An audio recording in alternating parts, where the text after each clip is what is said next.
really? I cannot remember playing at the Meadows. Like, I remember that house No, I don't remember the Meadows at all. It was Is hard. it far away? Yeah, it's in Butte. It was horrible. Did you have fun? No, I had a horrible time. Well, I was actually really glad I got it. I there too. I was really And I haven't played since Wednesday.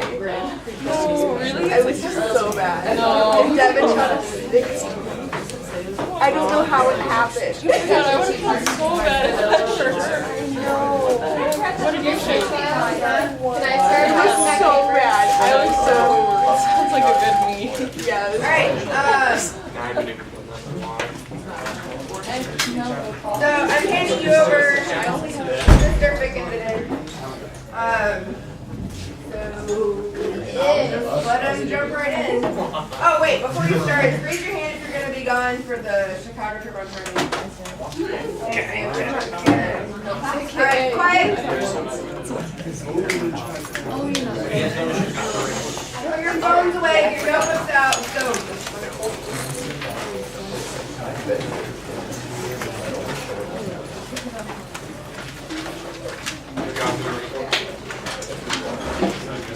What's the Chicago trip for?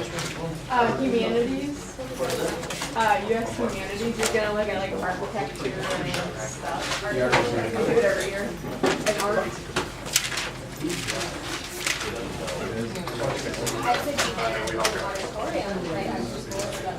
Okay. Good morning. How's everybody doing? Is everybody wired today and just stoked to be here? No. Yeah, I like it. Okay. So, over the past couple, I'd say week or so, you guys have talked a lot about Vietnam. You guys have talked a lot about the diplomacy, what was going on with the U.S., what was happening socially at home, and kind of at the front of a lot of this was this gentleman right here, Elvis, but Richard Nixon. Of course, I got to throw the picture of Elvis because it is Elvis. But we're going to talk today a little bit about Nixon's foreign policy, what was going on. Well, I guess first of all, what do you guys think of when you hear Nixon?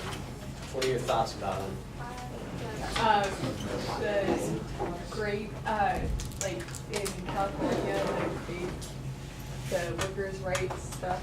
I think that, yeah, we've heard about that in like Spanish. Okay, what about him? He like supported all of the big growers instead of the Latino workers. Sweet. What else? Watergate? Yeah. So what do you guys think about him from that? He's the I'm not the president, right? Yeah. Yep.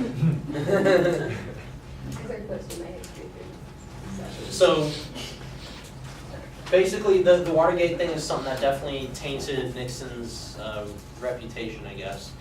But it's important to look at kind of what happened before that, because he had a lot of good things going for him, specifically with the Vietnam War, which you guys just covered, and then he also got us talking with a very important superpower as of now, which is China.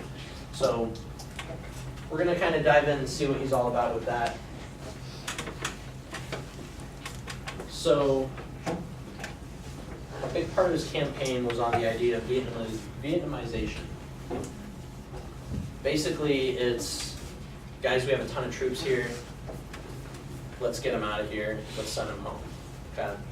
So when he first got into office, there were 540,000 troops over there. That's a ton. By the end of his first term, there were only 30,000 troops.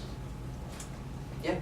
How did voting for president work if you were overseas and all, right? Like I assume they voted. That is an excellent question.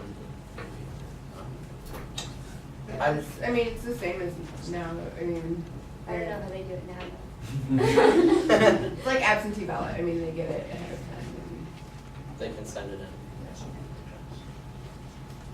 So basically Nixon's game plan was, yeah, we're gonna pull all our troops out of Vietnam, but we're not just gonna leave South Vietnam hanging. We're gonna fund, arm, and train the South Vietnamese military, which at the time was not exactly in good shape. So this was a big step to kind of strengthen the South Vietnamese, as well as get our troops out of there so that, you know, they can handle the war and we can have less of our people dying on the home front. This was all explained in what was called the Nixon Doctrine. This basically said, hey, we're gonna support our interests in Asia. We still want democracy, we don't want communism spreading, but we're not gonna have as much of a boots on the ground presence going on. Which was big because, you know, 540,000 people he was talking to, essentially, in addition to the nation, of course. But kind of a big deal because a lot of people weren't exactly happy about the war, and this idea got them thinking, okay, Nixon, I can get behind this guy, he's gonna send our troops over.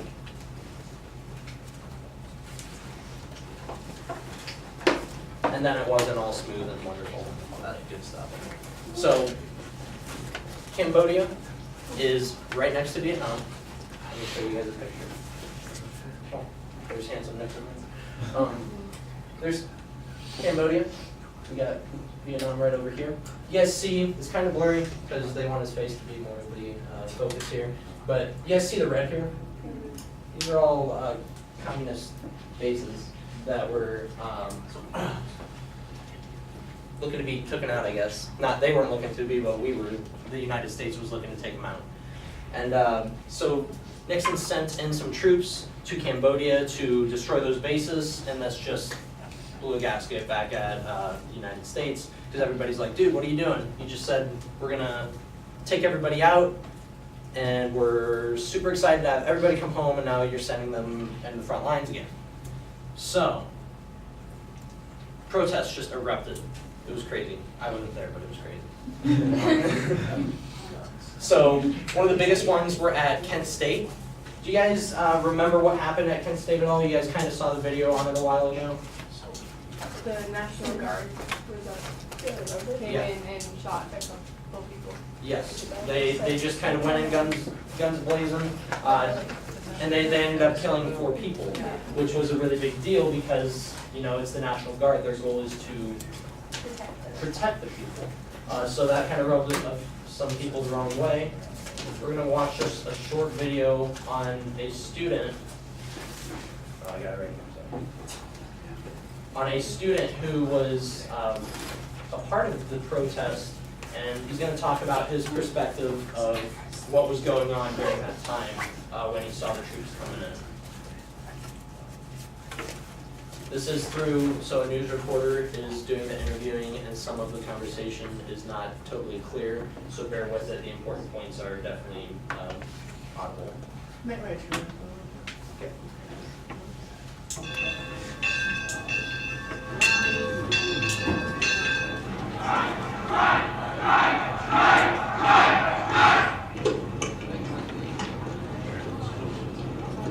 Tear gas first started down the commons, then the guard moved up on both sides of Taylor Hall and forced the kids off the commons.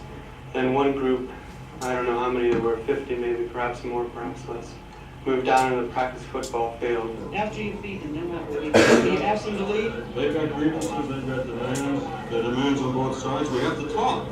And then there were a whole lot of kids around them. A few kids were throwing sticks and stones, but that was only a handful, not more than 10, 15. And then the guard shot some tear gas up on the hill to disperse the crowd, and the kids picked it up and threw it back. Guard will make a perimeter, a circle, right out in here.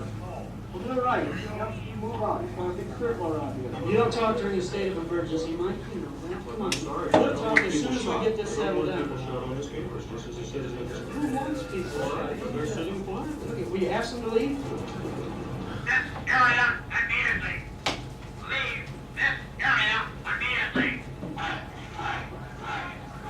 And all of a sudden I heard the shooting.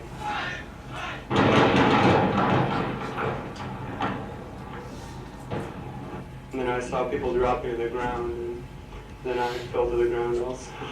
because I couldn't walk anymore. What the investigators have to determine then is whether indeed there was a sniper and whether the guard was justified in firing his weapons, or whether, as some people here believe, the guard, under the pressure of a rock-throwing attack, panicked and fired its weapons indiscriminately, killing 4 people. Mike Pappas, CBS News, at Kent, Ohio.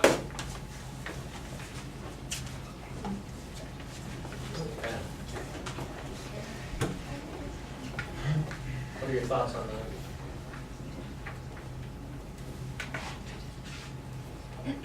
Good evening, my fellow Americans. It was like unnecessary from how the student described it. Like, They weren't. Yeah, yes, you're right. Did you guys catch any reasons that the troops might fire? There were like a few people that were like kind of about it, I guess, or like throwing stuff. I mean, What's don't that? bring a gun to a rock fight. I guess. So yeah, it was said that the troops acted outside of borders, so that they didn't say, hey, fire on the people, but a couple of the troops, with all the sticks and rocks that were being thrown, may have felt the need to use some force, and this definitely rubbed people the wrong way. It got a lot of people's attention about the cause of what was going on in Cambodia. Even more than that, though, was this thing right here, which was called the Pentagon Papers. Now this was information that was leaked that basically said, hey, I know it says we're trying to pull all of our troops out of Vietnam, but this is what's actually going on. And there was still a huge presence going on there. And troops were really invading places that weren't at the public knowledge. They were going on more of a hunch rather than, hey, we know, we are willing to tell the public about this because this is how confident we are in our actions. So with that respect, another big thing was a little village called My Lai. And what would happen in Vietnam when they were looking for communist troops, the troops would hide in the villages, like in little nooks and crannies and places that they would try and find. So to make sure they got everything, a lot of US troops would just bring whole villages down.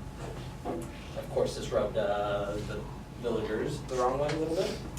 And the Pentagon Papers actually released some details that talk about how the U.S. troops were killing, families, children, both men and women. It just something that wasn't exactly, the U.S. public wasn't exactly stoked to hear about this because that's not, killing family and wives and children and all that aren't exactly what they were hoping for at the time. So this, of course, and the amount of money that was being spent in the Vietnam War, that was a big deal as well. That was also partially released in the Pentagon Papers, and that just really kind of let people know, hey, you know what, this isn't totally what's going on. We're not necessarily taking everything at face value anymore.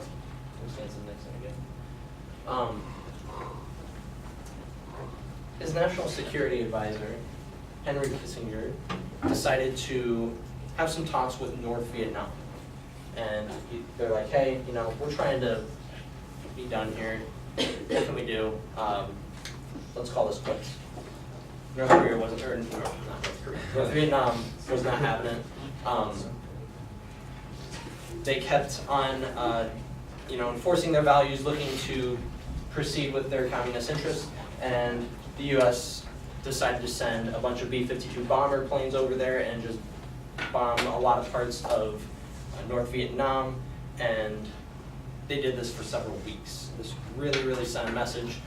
We were using a lot of force on them, and at the end of those couple weeks, they agreed to meet, and what came of that was called the Paris Accords of January 1973.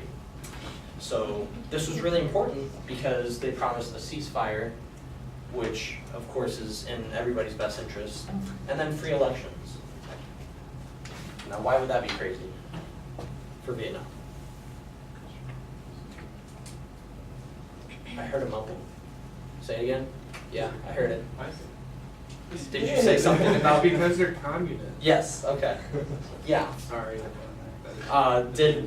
Did communism really support free elections at the time? No. Probably not. So this was huge. This was a big deal because this brought a level of peace as well as progress on reducing the idea of communism in that area. At the end of the day, $118 billion was spent on the war. That was kind of damaging to the U.S. economy because so much money was going overseas that, somebody who might have been working at home, if there's $100 billion over here and you're making, this much at home, how much is your money worth? Is the value of the dollar pretty high or pretty low? Low. Probably pretty low. So, the war definitely took a toll on the economy. It definitely focused on, it definitely reduced the value of the dollar a little bit. Any questions before we move on to China? Okay. China. So Henry Kissinger, he just did everything. So between Vietnam and these relations with communist China was all part of a concept called détente. And that basically said, hey, everything's super tense between those who stand for democracy and those who stand for communism. We're talking like nukes, and we're talking things that we don't want to be talking about for anybody. Let's reduce these tensions a little bit. So Henry Kissinger went over and had some discussions with China to set up a meeting where President Nixon, this handsome fellow, would go over and talk to this handsome fellow, Mao Zedong, which was the chairman at the time, and they would ideally just talk about some diplomacy and work on opening a relationship going on here. How do you think that sat with the public? Who said? Yeah. Not very well. Just because, they're communists. And we're, in a way, trying to establish some connections here. So that in 1972, when Nixon went over to Beijing, he shocked the world. Because the whole world was watching, the leader of the free nation coming over and talking to China, communist China. This is, like I said, this is Mao Zedong. The second in command, Zhou Enlai. I have a picture of him on the next slide, but those two people had a big influence in kind of opening up some relations with the United States. And this led to the recognition of the communist government in 1979, which, that was years down the road, but these talks that took place with Nixon and Chinese leaders, they were huge. Because if you had to guess right now what is all in this room, fractionally, how much do you think is probably from China? A lot. Yeah, exactly. Do you think that would have happened 50 years ago? No, made in America. What's that? Made in America. Made in America. Just made, we didn't have these economic ties that we have right now. So Nixon totally went and played tourist for a little bit too, because he's in China. He was the first president ever to go to the People's Republic of China. This was huge, and he totally just wanted to see some things. So what happened is they kind of published his experiences and his diplomatic talks of what was called the Shanghai Communique. This was important. We're going to read through this here in a little bit, but just let the world know, not just, because like I said, the world was watching. They see Nixon going over to China. They're having some question marks going on in their head. This Shanghai Communique was upfront and completely transparent with the people and said, this is what we talked about, this is what we went over here for, and this was our experiences. So,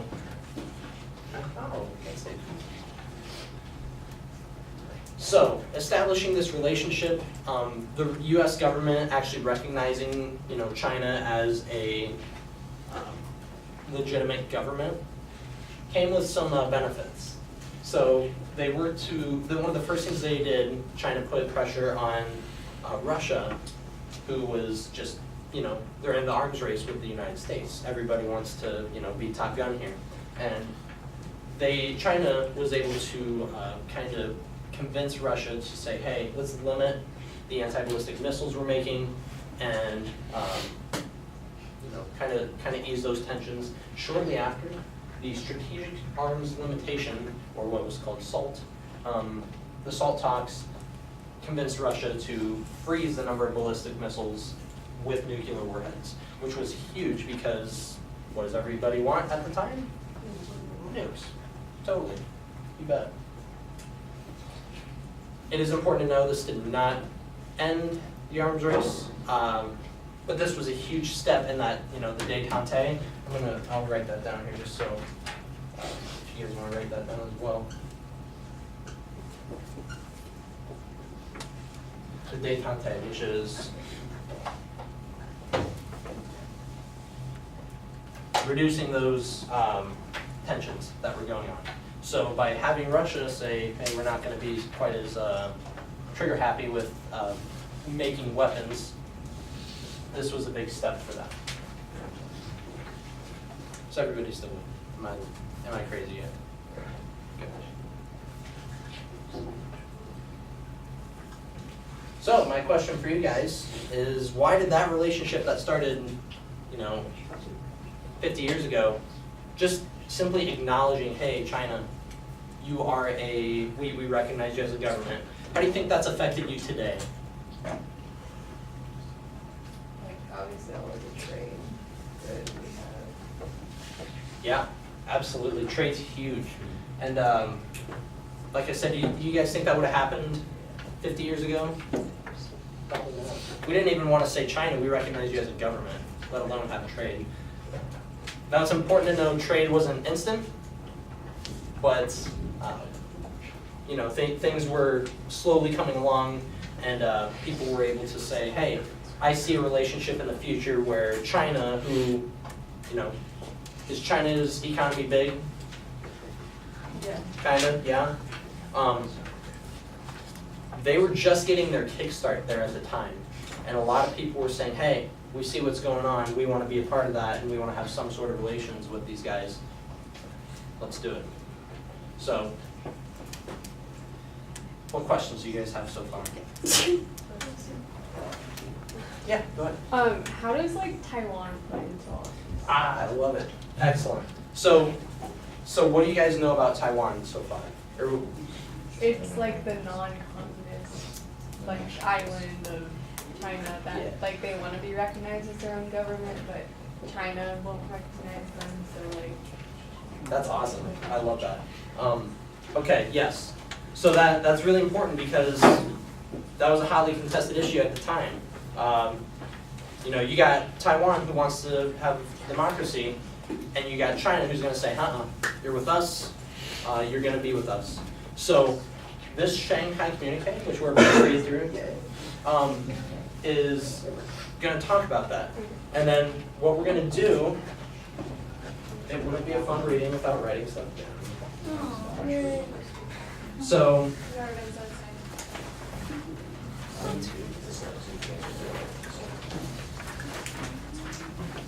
what I'm passing out to you guys here is a Venn diagram.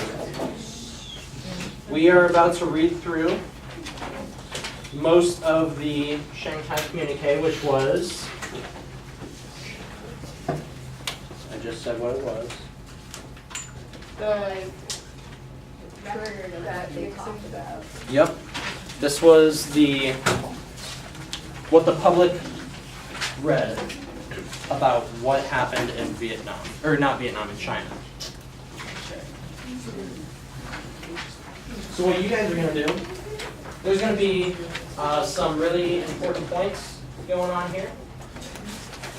What you guys are going to do with these Venn diagrams is you guys are going to write down which point affects which person. And in some points, So let me pull this up here. There are 16 parts of this. We will likely not get through all of it. Boom. Okay. What we're going to be doing is we are going to be taking a look at what each point says, or some of the big concepts that are within each point, and then we're going to write down, and let me steal this for a second, whether that benefits the United States, whether it benefits China, or whether it benefits both. Because this is a two-way conversation. This is not simply the U.S. going in and saying, here we are, and do things our way. You know, if I'm China, I'm going to not think so kindly of that. So we can do this a couple ways. We can go off a volunteer, or I can randomly points. There are a couple longer pieces. I ask you guys to, like I said, kind of tear it apart. I will stop you partway through some of these guys, but take notes of what you're reading, and we are going to come together. What you guys are going to do after the reading, we're going to talk about it with our groups, and then we're going to come back together and talk about it as a class, okay? So, is anybody just dying to read today? Go ahead. President Richard Nixon of the United States of America visited the People's Republic of China at the invitation of Premier Zhou Enlai of the People's Republic of China from February 21st to February 28th, 1972. Accompanying the President were Mrs. Nixon, U.S. Secretary of State William Rogers, Assistant to the President Dr. Henry Kissinger, and other American officials. Awesome. Okay. Before you do that, just so you guys know, there are a bunch of names in here. Do your best. Some of them are not clear cut in terms of pronunciation, but that's okay. Okay. President Nixon met with Chairman Mao Zedong of the Communist Party of China on February 21st. The two leaders had a serious and frank exchange of views on Sino-U.S. relations and world affairs. Excellent. Who else is just dying to read? Okay. All right, go ahead. During the visit, extensive, earnest, and frank discussions were held between President Nixon and Premier Zhou Enlai on the normalization of relations between the United States of America and the People's Republic of China, as well as on other matters of interest to both sides. In addition, Secretary of State William Rogers and Foreign Minister Xi Pengfei held talks in the same spirit. Go ahead. President Nixon and his party visited Beijing and viewed the cultural, industrial, and agricultural sites, and they also toured Hankow and Shanghai, where continuing discussions with Chinese leaders, they viewed similar places at one point. Go ahead. Okay, we're on 4, yeah. President Nixon, no, 5. Okay. The leader of the People's Republic of China and the United States of America found it beneficial to have this opportunity, after so many years without contact, to present candidly to one another their views on a variety of issues. They reviewed the international situation in which important changes and great upheavals are taking place. And expounded their respective positions and attitudes.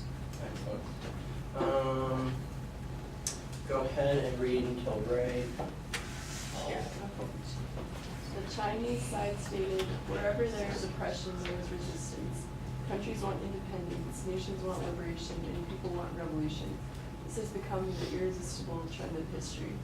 All nations, big or small, should be equal. Big nations should not bully the small, and strong nations should not bully the weak. That's important. China will never be a superpower, and it opposes hegemony and power politics of any kind.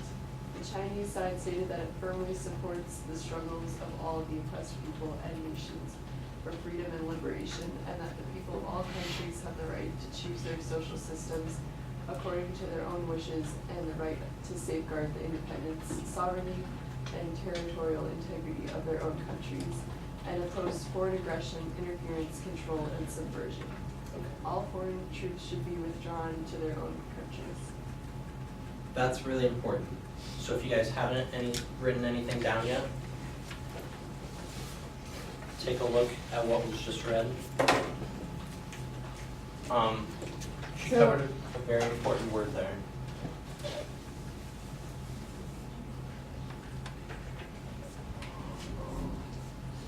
Anybody got an idea of what hegemony means?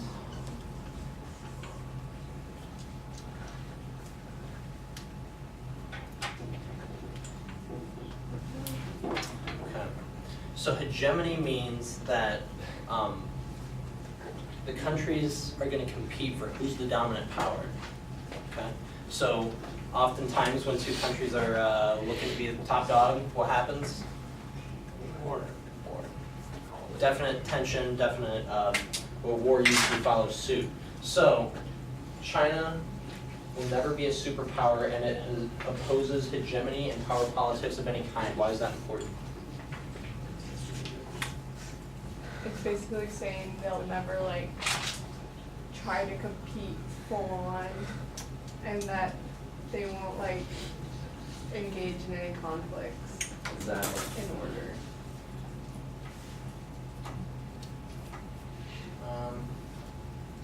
Go ahead.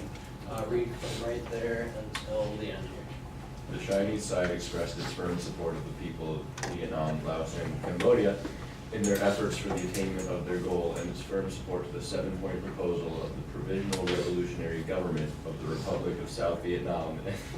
It's a really long sentence. And the elaboration of February this year on 2 key problems in the proposal, and the joint declaration of the Summit Conference of the Indo-Chinese peoples. Okay, that's good.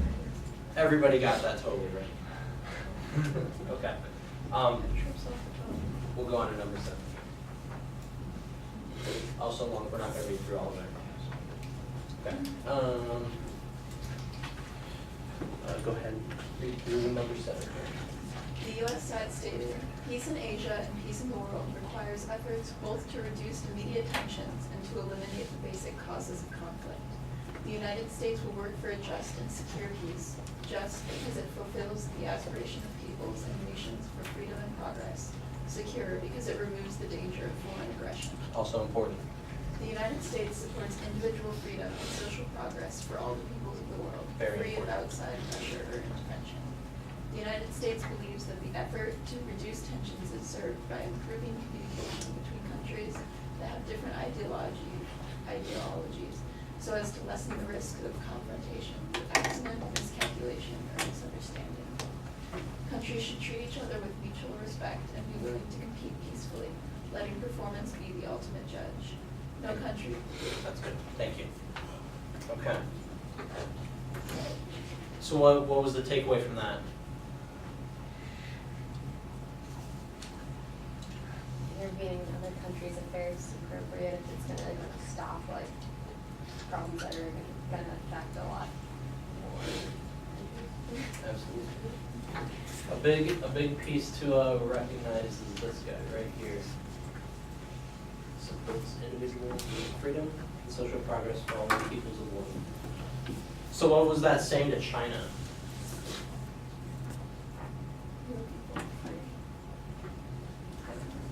Might kind of be sending a message that says, we recognize you're still communist, we just don't totally support that.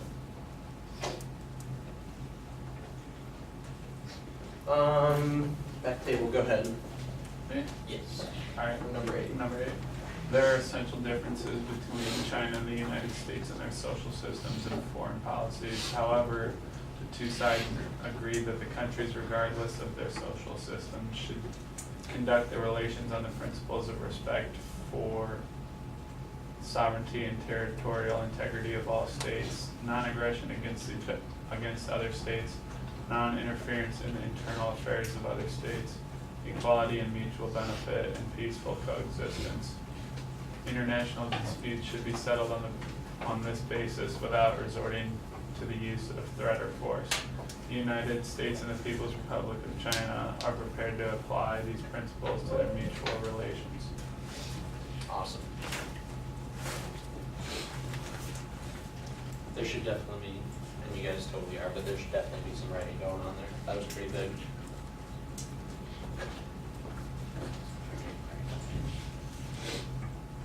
Okay. Number 9. I think we covered these 4 points. Go ahead.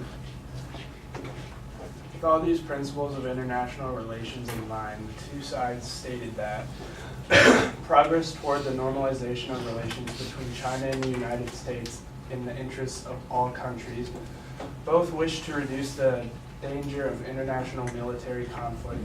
Neither should seek hegemony in the Asia-Pacific region, and each is opposed to efforts by any other country or group of countries to establish such hegemony. Neither is prepared to negotiate on behalf of any third party or to enter into agreements or understandings with the other directed at other states. Thank you. Yep. What does it mean by like third parties? That just like another country, like if a country asked China to intercede for them to the U.S., would that be like some? So if if communist Russia wanted to be in cahoots with communist China, that might create a disadvantage for the U.S. One that, you know, those are two huge superpowers, one that the U.S. might not be able to recover from.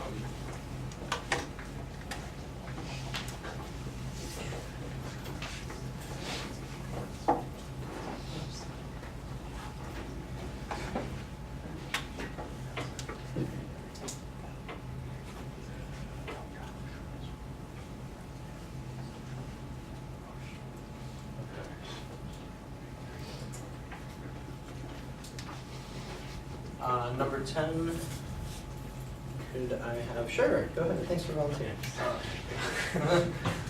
Both sides are of the view that it would be against the interests of the peoples of the world for any major country to collude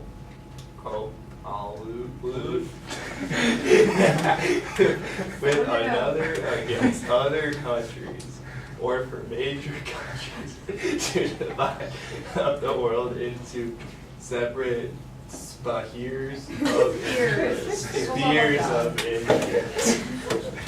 Thank you. Okay. What's that saying? Something about spaghetti. What's that? Something about spaghetti. Yeah, the speakers that know. Yeah. Both sides are of the view that it would be against the interests of the people of the world for any major country to collude with another against other countries. So what does that mean? Yeah.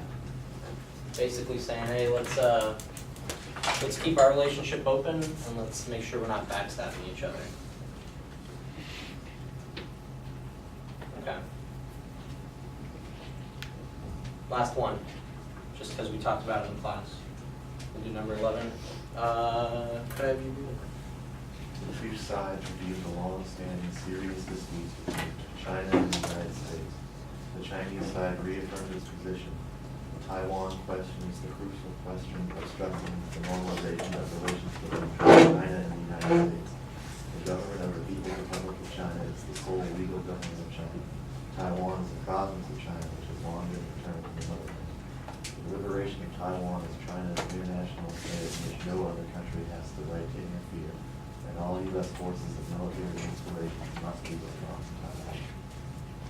The Chinese government firmly opposes any activities which aim at the creation of one China, one Taiwan, one China, two governments, two Chinas, an independent Taiwan, or advocate that the status of Taiwan Oh, thank you.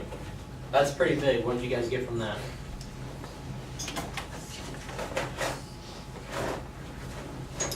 What's happening to Taiwan? Do they get to be free No. of China's realm? The one China policy. And does the US at least acknowledge this? Yeah? So would that be a benefit for one and a not benefit for the other? Does that help both of them? Mostly China. Mostly China, definitely. However, that was probably a pretty big stumbling block going on between China and the US. So for them to even come to any sort of agreement on that, would that be a barrier that they could get past, maybe in that middle column, that they could address other issues as well? Is that just China? Take a few minutes, talk about with your group what you guys had down, what kind of exchange things, if one had something and one had another, talk about it. These are really important. You guys will want to have these written out as full as possible, so take a few minutes, talk with your group about what you guys have written down with this, okay? I wrote like the individual freedom and social progress for all peoples of the world. They will work for a just, secure peace, and then that they acknowledged how like China opposed like Taiwan independence, but they didn't necessarily support it. Okay, yeah, I feel like it's because like, yeah. I mean, it said this like under the U.S. Oh, like, section, okay. so that's why I wrote it there. But I mean, I think it could work for both too. Series is about 7 minutes. So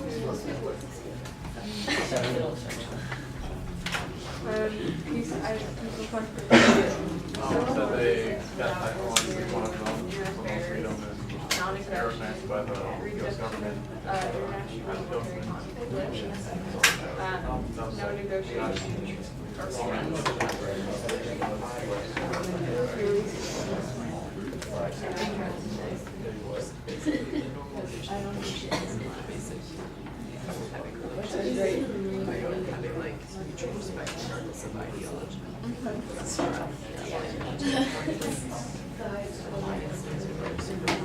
It's so like seeing different classes, like with the Yeah.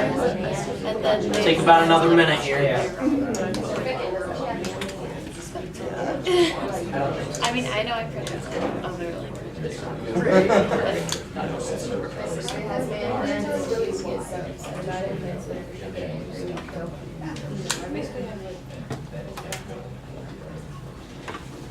All right, let's come back together here. So, and what we got through, what jumped out? What were some of the key issues that we're talking about? relations. China and the US as third parties. Did everybody hear that? Would you say that again? Relationships between the US, China, and like third party countries and how that should work. Yeah, how should that work? I mean, it shouldn't really, no. Basically, the US wants China and the US to be transparent with each other so that they can have an actual relationship that will benefit both of those guys, right? What else? Taiwan. Yes. What about Taiwan? Like just having like China wants a one China policy, so there is only like they wouldn't accept any other like relations if the U.S. didn't like fulfill the one China policy and respect China's claim to that government. Definitely. Was that a pretty big deal that China was their one China policy? That was one of their biggest emphasis of that time. They were really focused on, uniting not only their nation, but the other territories as well. What else? I need one more. how they were very interested in being able to like recognize each other as like legitimate governments and not be like, oh, they're the communists. So did that probably still happen at home? Yeah. But they didn't do it. They, not to their face. What were you gonna say? I was gonna they talked about like being these superpowers that like compete with each other, like how China didn't want to be super competitive and like oppress smaller countries and stuff like that. Yeah, it brings us back to this hegemony word. What's that mean again? The not wanting or like to compete fully. The action between countries to conquer supreme power, I guess. Yeah, you guys, I heard it all over, but yes. Basically, who's going to be dominant? And, you know, they're going to be competing to one-up each other. This kind of said, hey, we're going to be, you know, friends at least, and we're not going to constantly be doing that, which was huge because who else was trying to take part in this world dominance thing? Russia. And how are they doing that with all of the and just all of the spreading of communism? This was a big deal because, you know, Vietnam War was wrapping up, all this stuff. So this was big because this was one less area of competition. Okay, do you think the Chinese or the U.S. got the better end of the stick on this?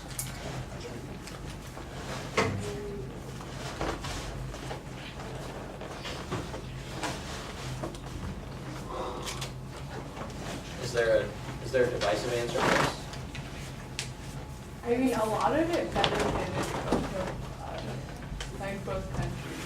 I think in the long run it benefited China more, but like as it was right here. Yeah. How did this benefit the U.S.?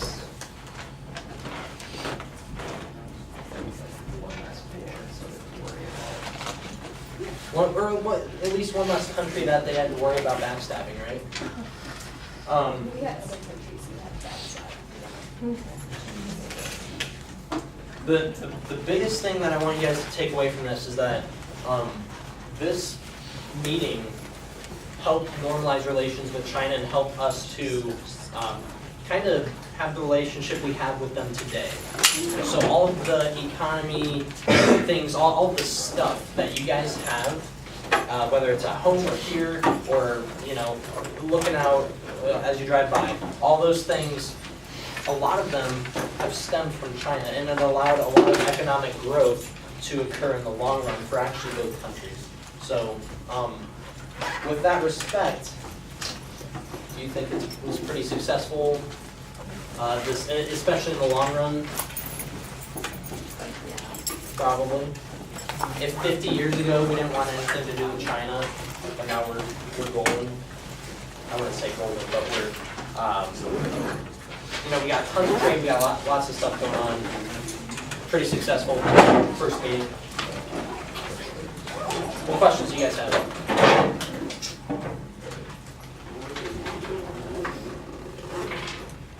Thank you guys. You guys been bring it back.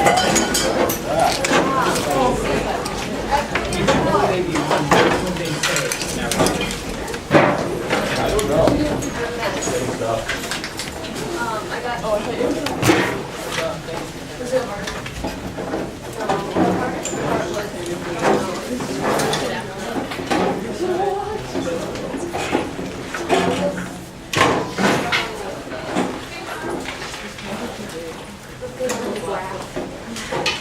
That was pretty hard. Thank you. Have a good day, guys.